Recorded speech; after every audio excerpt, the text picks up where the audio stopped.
Mimi naitwa Gabriel Udhiambo. Mimi tulikuwa tunalala tu kawaida. Lakini ilipofika saa 6 hivi, kaamshwa tu na mtoto wangu ndio kaniamsha. Baba, moto moto moto. Tukitoka tu nje hivi tayari kwa mlango hapo tayari imeshika nyumba, hata kuna kitu tungeweza kuokoa. Ikabidi tutafute tu mlango wa kutokezea. Tukapiga kelele mpaka majirani wakaamka.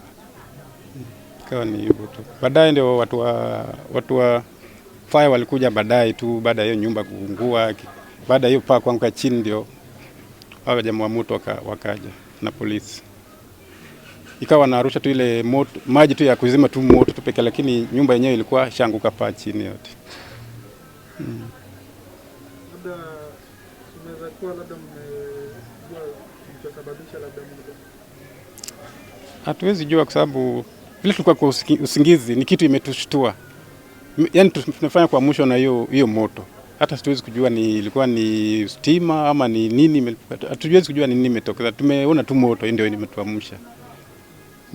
Hakuna mtu amejeruhiwa. Ni vitu tu vya watu ndio vimeungua. Kila mtu ametoroka nje, amekimbilia uhai wake. Tuko mimi na wife wangu na mtoto wangu, alafu kuna mama mwingine pale kwa hiyo room, mama mwenye nyumba pia na watoto wake pia yuko hapa hivyo. Achenga waka. Mimi ni mkaaji wa Owino Uhuru. Hii janga ilitokea kitu saa 5:30. Mtoto ndiye alikuwa amelala kwa room nyingine na akasikia kitu imelipuka. Aliposikia kitu imelipuka akaona ni moto, ndio akaweza kutuamsha. Tukaona ni moto. Sasa hakuna kitu kimeweza kuokolewa hapo hata moja. Lakini hakuna mtu amepoteza maisha yake. Lakini hakuna kitu kimeokotwa hapo hata moja. Lakini nyumba imeisha vile umeona. Ndio hiyo imeisha vile umeona. So hapa tuko na shida, hakuna mahali pa kulala, hakuna mahali pa kukula, hakuna mahali pa kukaa, hakuna kitu, hata kikombe hakuna. So kama kuna mtu ana usaidizi wowote atusaidie.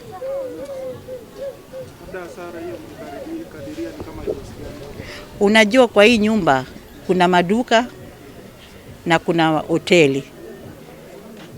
Landlord ako na duka.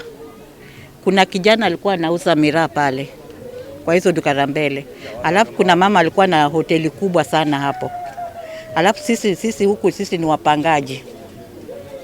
So sisi kila kitu iliisha hivyo na hiyo moto. Hatujui hiyo stima imetokezea upande gani. Hapa tuko na hoteli, tuko na kijana wa miraa na kuna mwenye nyumba pia na duka yake, alafu mimi na room 2 hapo.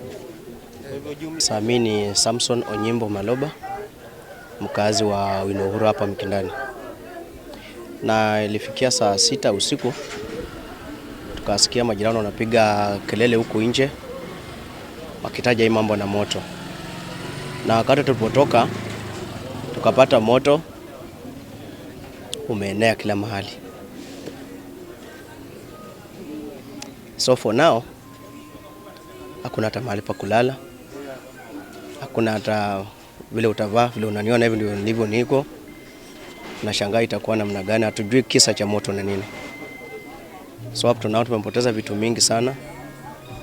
Vile ambao hatujui kama tutaendelea na maisha namna gani. So tunaomba serikali itusaidie kuelewa ambao ni nini kilifanyika kuhusu moto ikaanza. Kama ni stima tujue. Kama ni nini tupate kujua, ndiposa tuzidi kuishi na amani. Sijasikia huu mtaa uko na shida nyingine yote kuhusu moto wala kupigana la nini. So nashangaa hii moto imeharibu mali ya watu hapa sana.